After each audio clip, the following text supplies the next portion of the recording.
সকালবেলা মা ফোন করে বলল দুপুরে রান্নাবান্না করতে হবে না, এখানে এসে খাওয়া দাওয়া করবি। তো কিন্তু আমার বর বলল আমার সময় হবে না, আর ছেলেরও সময় নেই, তাই কি করব? আমি একা একাই চলে গেলাম। তো দেখো এখানে এসে দেখি মা হাঁসের মাংস রান্না করেছে।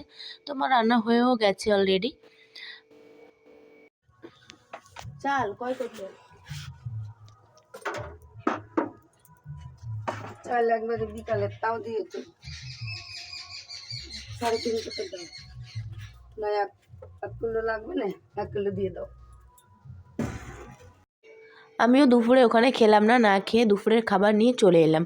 শুধু ভাতটাই আনিনি, বাড়ি এসে গরম গরম ভাত করে নিয়েছি। তো দেখো এখানে কী কী পাঠিয়েছে তোমাদেরকে দেখায়। দেখো এখানে যে কষা কষা হাঁসের মাংস, লাল শাক ভাজা, সঙ্গে মাছ ভাজা আর লাউ চিংড়ি।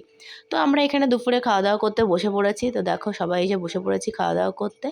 আর এই যে এত কিছুই পাঠিয়েছি, আমি কোনো কিছুই বাড়িতে রান্না করিনি, সবই মা পাঠিয়েছে। তো এরকম কার কার হয় বাপের বাড়ি কাছাকাছি থাকলে